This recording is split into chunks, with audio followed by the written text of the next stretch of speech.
ठीक है, एक और वर्ण को लेते हैं और वो हमारा कहलाता है क्या? आगत वर्ण। क्या कहलाता है? आगत वर्ण। देखो आगत का मतलब क्या होता है? तो आगत का मतलब होता है आया हुआ। क्या होता है? आया हुआ। ठीक है, आया हुआ। मतलब ये बात है, मतलब ये है कि ये जो वर्ण है, यह वर्ण हमारे यहाँ का नहीं है, इसको किसी दूसरे जगह से लिया गया है। और आगत वर्ण में कौन है? तो आप हमेशा पढ़ते हैं इसको क्या? औ पढ़ते हैं। क्या पढ़ते हैं?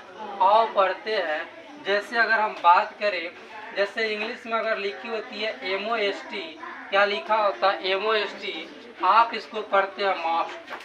क्या पढ़ते हैं इसको? आप मॉस्ट पढ़ते हैं। यानी कि म में कौन मिला हुआ है?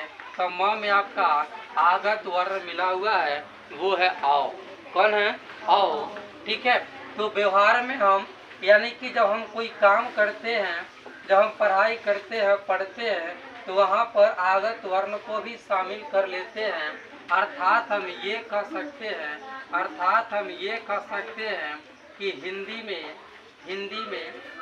हिंदी में कुल 13 वर्णों का, सॉरी 13 स्वर वर्णों का, किसका? 13 स्वर वर्णों का व्यवहार किया जाता है। व्यवहार यानी कि उपयोग। व्यवहार का मतलब क्या होता है? उपयोग किया जाता है। कितने वर्णों का उपयोग किया जाता है? तो वो हमारे हैं 13 वर्ण हैं। अब यहाँ पर साबित करते हैं कि 13 वर्ण कौन कौन सा है। तो हमने बात किया था कि देखो, मूल स्वर कहो या ह्रस्व स्वर कहो, दोनों एक ही चीज होती है। उसके बाद आपका आता है दीर्घ स्वर। कौन सा आता है? दीर्घ स्वर। उसके बाद आपका आता है संयुक्त स्वर। कितने कौन से स्वर? संयुक्त स्वर। और इसके बाद आपका आता है आगत। कौन सा आता है? आगत स्वर है।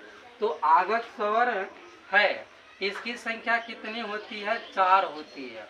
इसकी संख्या कितनी होती है? 4 होती है।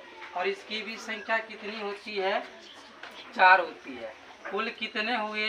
तो ये 12 वर्ण हुए। और एक को कौन है? तो एक वो आगत वर्ण है।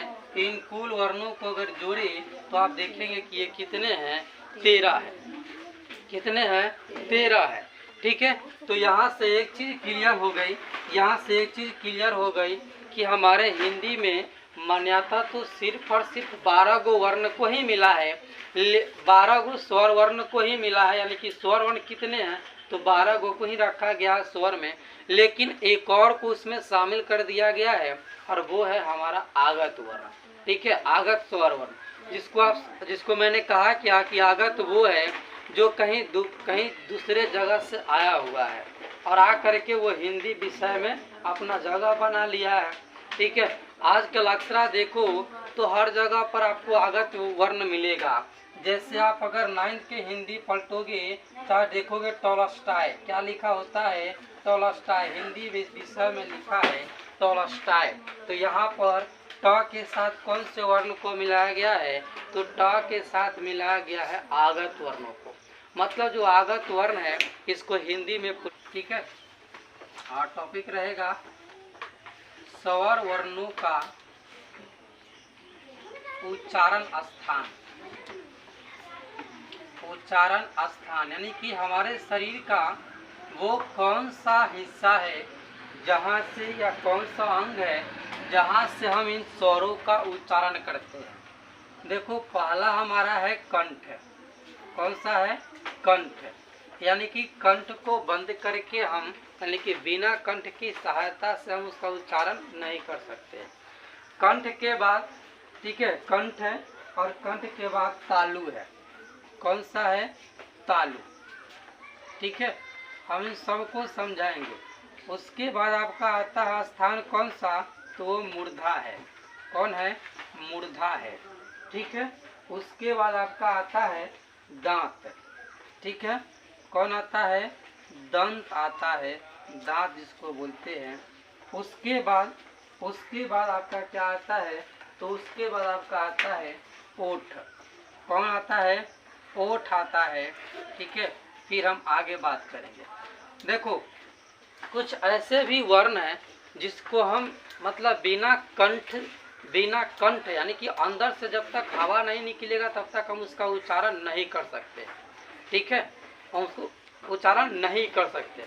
और जैसे देखो अ यहाँ पर आपको धड़कन हो रहा है, अ बोल करके अब देखो अब ट्राई मारो कि यहाँ पर आवाज, यहाँ पर कंपन हो रही कि ना, ठीक है, मतलब अंदर से अगर इसकी सहायता नहीं ले तो फिर हम अ का उच्चारण नहीं कर सकते हैं। अर्थात जो अ है, ठीक है, इसका उच्चारण कहाँ से होती है, तो कंठ से होती है। अ का उच्चारण कहाँ से होता है, कंठ से होता है। और आ का उच्चारण कहाँ से होता है, आ, इसका भी कहाँ से होता है, कंठ से होता है। कहाँ से होती है, कंठ से होती है। यानी कि अ का उच्चारण कहाँ से होता है, कंठ से, और आ का भी उच्चारण कहाँ से होता है, कंठ से। आप बोलो अ, आपके यहाँ पर क्या हो रही है, तो यहाँ पर जो है कंपन हो रही है। क्या हो रही है, यहाँ पर कंपन हो रही है। आ बोलो, कंपन हो रही है। मतलब ये कि इसके सहायता के बिना हम जो है उच्चारण नहीं कर सकते। क्या नहीं कर सकते हैं, तो उच्चारण नहीं कर सकते हैं, ठीक है। दूसरी बात, इन वर्णों को हम कंठ से बोलते हैं, इसलिए इसको हम कंठ्य वर्ण कहते हैं। क्या कहते हैं, कंठ्य वर्ण। उच्चारण का मतलब क्या होता है, बोलना यार, क्या होता है, बोलना होता है। क्या होता है, बोलना होता है। बस में नहीं समझे, क्या होता है, बोलना होता है। और जो हम जिस वर्ण को कंठ से बोलते हैं वह क्या कहलाता है, तो वह आपका कहलाता है कंठ्य वर्ण। क्या कहलाता है, वह आपका कंठ्य वर्ण कहलाता है। क्या कहलाता है, वह कंठ्य वर्ण कहलाता है। नेक्स्ट अगर मैं बात करूं तालु का, ठीक है, तो आप तालु पे मतलब क्या समझोगे। देखो तालु क्या होता है, हमारा जो मुख है, ठीक है, इसमें वो नीचे फर्श है और ऊपर छत है। नीचे क्या है, फर्श है, और ऊपर क्या है, छत है, ठीक है। तो अगर हमारा देखो मुख के जो ऊपर वाला छत होता है, ठीक है, ऊपर वाला जो छत होता है, ठीक है, यह क्या है, तो तालु है, ठीक है। और तालु से कौन कौन बोला जाता है, ई दीर्घ ई दीर्घ ई दीर्घ ई दीर्घ ई। अच्छा ये बताओ, आपका जो जिह्वा है वह ऊपर वाला छत में सट रहा है कि नहीं सट रहा है। तो जब जिह्वा ऊपर वाला छत में सट रहा है तो वो बन गया क्या, वो बन गया तालु। मतलब ये कि मुंह के ऊपर वाला छत में जिह्वा का स्पर्श करना मतलब सटना। क्या होता है, सट गया तो स्पर्श हो गया ना, स्पर्श टच कभी करेगा, टच करेगा, ठीक है। क्या बोले, क्या करेगा, वह टच करेगा, ठीक है। तो अगर जिह्वा जो है वह मुख के ऊपर वाला छत में टच कर गया तो वह तालु हो गया। और तालु से कौन से स्वर वर्णों की उच्चारण होती है, ई की होती है और दीर्घ ई की होती है। इसकी होती है ई और दीर्घ ई की उच्चारण कहाँ से होता है, तो तालु से होता है। आप बोल कर देखो ना, बोल कर देखो तो ई ई ई ई दीर्घ ई दीर्घ ई। इसका उच्चारण कहाँ से हो रहा है, उच्चारण हमारे तालु से हो रही है। कहाँ से हो रही है, तालु से। तो जिन वर्णों का उच्चारण तालु से होता है उन वर्णों को क्या बोलेंगे हम, तो उनको कहेंगे तालव्य वर्ण। क्या बोलेंगे उसको, तालव्य वर्ण। ध्यान रखना, जिसका उच्चारण कंठ से होगा वह कंठ्य वर्ण है, और जिसका उच्चारण तालु से होगा वह तालव्य वर्ण है। नेक्स्ट मैं बात करूं मूर्धा की बात, इसकी बात करूं मूर्धा की बात, ठीक है। आप जो है और देखो मतलब मूर्धा से कौन कौन बोला जाता है, ठीक है। पहले मूर्धा का मतलब समझो, यानी कि हमारे तालु का वह भाग, हमारा जो तालु यानी कि ऊपर वाला जो छत है, ऊपर वाला जो छत है, उस छत में एक ऐसा क्षेत्र है जहाँ पर जो है नाक से हवा निकलती है। जैसे आप देखो एक वर्ण को बोल करके देखो, री ए ऐ, री ए ऐ, री ए ऐ, री ए ऐ ओ आओ, री ए ऐ। आप देखोगे जब आप इन वर्णों को जब बोल रहे हो, री अंदर से खींचा के आ रहा, ऊपर भरे आ रहा कि नहीं आ रहा, अंदर से री अंदर से खींचा रहा ऊपर की ओर, ठीक है। कहाँ खींचा रहा, ऊपर की ओर, बाहर निकल रहा, अंदर से हवा कहाँ निकल रहा, बाहर निकल रहा। ए कहाँ से निकल रहा, अंदर से हवा बाहर क्यों निकल रहा। ऐ अंदर से बाहर की ओर निकल रहा। ओ बाहर निकल रहा, क्या निकल रहा, बाहर निकल रहा हवा। औ अंदर से हवा कहाँ निकल रही है, तो अंदर से बाहर की ओर निकल रही है। और हवा कहाँ जा करके मिलता है, तो हमारे ऊपर वाले छत से। जो मुंह है इसके हमने क्या होता है, जो मुंह है इसमें एक क्या है, फर्श है, और जो ऊपर वाला वो क्या है, छत है, ठीक है।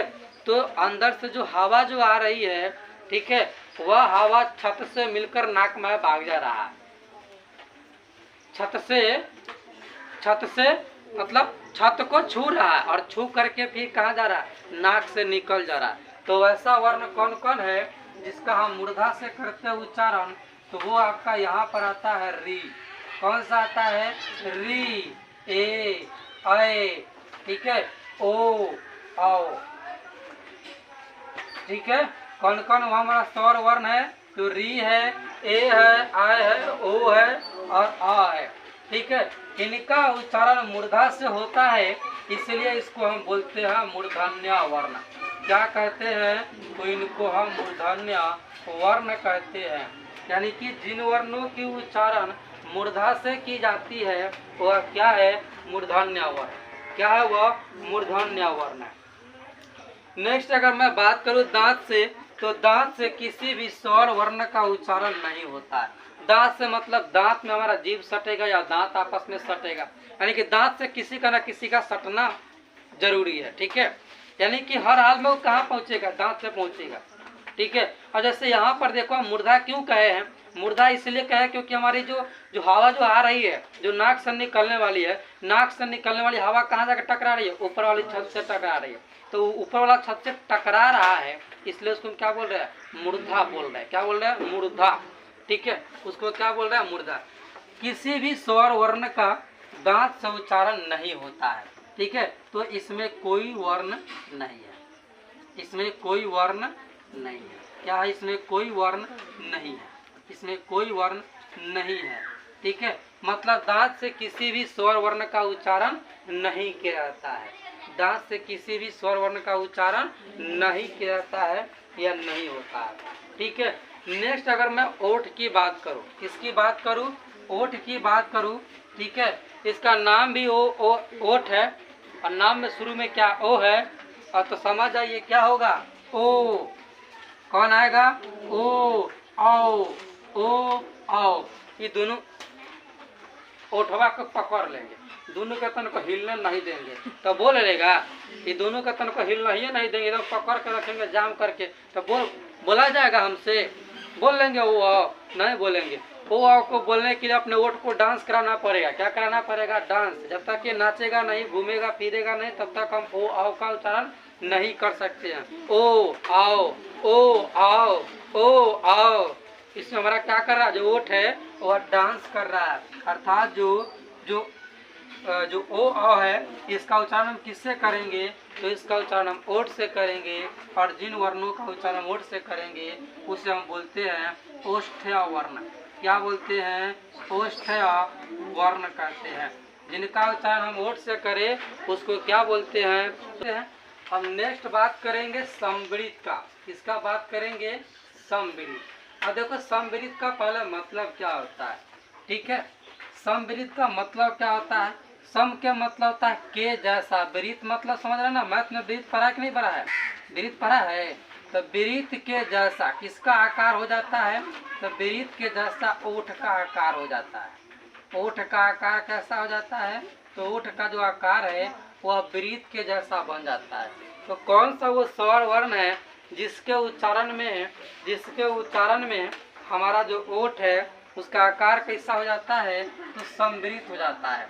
यानी कि इसका मतलब समझे कि नहीं समझे, हमारा जो वोट है वह हल्का फल्का यानी कि थोड़ा सा जो हो, ठीक है, वह थोड़ा सा ही वृत्त के आकार का होता है। जैसे आप बोलो दीर्घ ई, दीर्घ ई, दीर्घ ई, यानी कि आप अगर देखो तो ये लगभग लगभग क्या बन रही है, एक वृत्त बन जाती है। क्या बन जाती है, एक जो है यह वृत्त बन जाती है।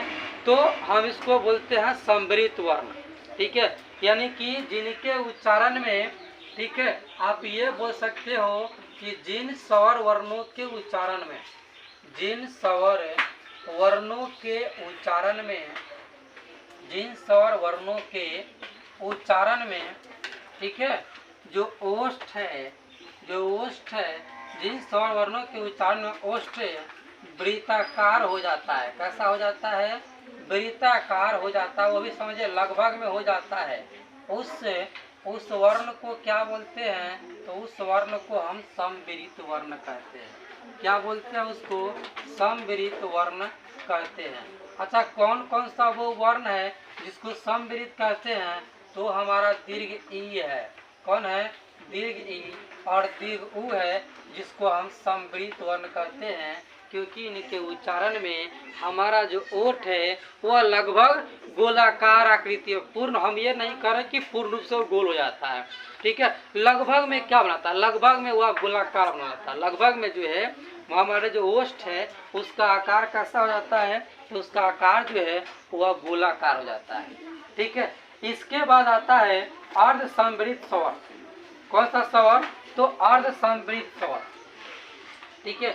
इसके बाद क्या आती है, तो इसके बाद आती है अर्ध संवृत्त स्वर। अर्ध संवृत्त स्वर, तो सबसे पहले ये समझिए कि हम अर्ध संवृत्त स्वर किसको कहते हैं। वह स्वर, यहाँ पर देखिए, वह स्वर जिसके उच्चारण में, वह स्वर जिसके उच्चारण में, वह स्वर जिसके उच्चारण में जो ओष्ठ है वो कैसा हो जाता है, जो ओष्ठ है, ओष्ठ अर्धवृत्त के आकार का हो जाता है। कैसा हो जाता है, अर्धवृत्ताकार, अर्धवृत्ताकार हो जाता है, ठीक है, हो जाता है। कौमा, उस वर्ण को हम क्या बोलते हैं, तो उस वर्ण को हम कहते हैं क्या, तो उस वर्ण को हम कहते हैं, उस वर्ण को हम कहते हैं अर्ध संवृत्त स्वर। क्या बोलते हैं, उसको हम बोलते हैं अर्ध संवृत्त स्वर।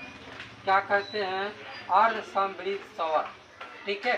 तो ये भी ध्यान रखो कि कौन कौन सा ऐसा स्वर वर्ण है जिसके उच्चारण में हमारा जो ओठ है वो लगभग अर्धवृत्ताकार होता है। ई, ई, ई, ई, कैसा हो रहा है, लगभग जो हमारे ओठ का जो आकार है, लगभग जो हमारे जो ओठ का जो आकार है,